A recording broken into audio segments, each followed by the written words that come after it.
From the 16th century till the abolition of slave trade in 1886, the coastal town of Badagry, now a part of Lagos State, was the final point of departure for indigenes who were sold into slavery.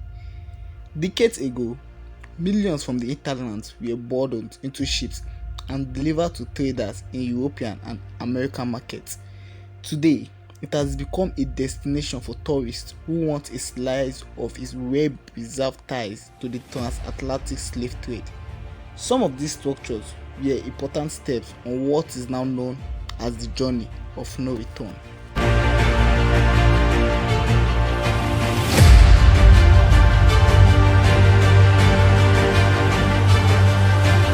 Now, before we go into details and looking at those structures, I would love you to subscribe to this channel if you just visiting channel for the first time, or if you have not subscribed to this channel. Subscription is free. Now, going into details, now looking at those structures, first thing to look at is the Moby family house and slave relics museum. History has told us that the coast of West Africa was a fertile area for slavers in the 1800 because the rulers, the chiefs and warriors collaborated with the foreigners to capture their own people. At the height of the trade in Badagry, the white-capped chief Sumbu Moby traded many of his people with the Portuguese in exchange for valuables. The dark reputation was tied to the family until his son ascended the Moby throne and abolished the trade in 1886. Today, the relics of the family's participation in slavery and many of the tools used to capture and hold captives can be found in the Moby family slave relics museum, which sits at the top of the Moby Street in Badagry, Lagos State.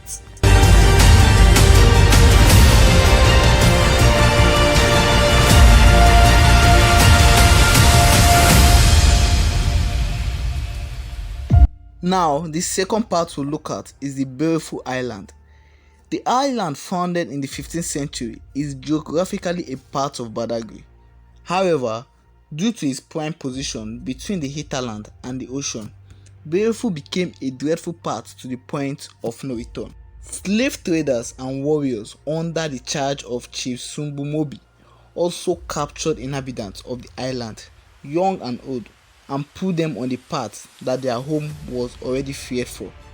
Reports of the time claim that as many as 500,000 people were sold into slavery from Beautiful between 1518 and 1880. Today, the island is a sandy beach enclaved untouched.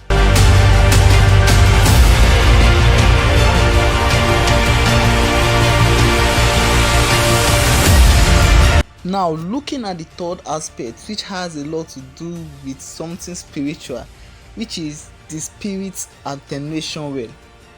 Spirituality was a major element of the slave trade, especially in Badagry. Along the path in Beautiful Island, there sits a well bordered by a small wall that discourages anyone from drinking from it. During the slave trade, the well is said to have been charmed by shamans and chiefs. Slaves on their way to the Americans were given water from the well to forget their home and cut their psychological ties to Badagry. It is said that the water would take effect 3 months into the journey, supposedly leaving the slaves with no connection to anything but the lives they had been sold into. The loggers claim that no one has drunk from the well in over a century. Now let's take a look at the fourth one, which is the ocean part. From the point of their capture, African slaves were grouped by gender and age and shackled with a repulsive assortment of chains. They were led along the path from Beautiful to the spiritual, but their captive reality mostly set in when they got on the final phase, on the path to the ocean. With the wet breeze of the Atlantic bearing down on them, the slaves would walk in lines and log dusty footpaths bordered by shrubs and palm trees. Home was in the background. Before them lay the final phase of a damning journey, which is the point of no return, and which is the final part we'll be talking about. Now, for all the trauma of their experiences and the agony of their journey from home, the point of no return was the place where African slaves were finally confronted with their future as slaves. Here at the shores of the Atlantic, the captives were handed over to the Europeans, as the name suggests. It is said that anyone who made it to this point had no chance of returning home. It was here at the edge of a place they called home that the slave would see no iteration of the bloody price they had to pay for the color of their skin.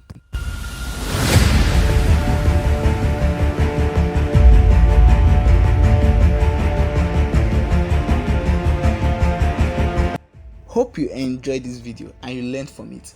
If you enjoy it and you love it, please subscribe to this channel so as to get more of this, and don't forget to click on the notification bell so as to notify whenever a video like this drop. Thank you for watching.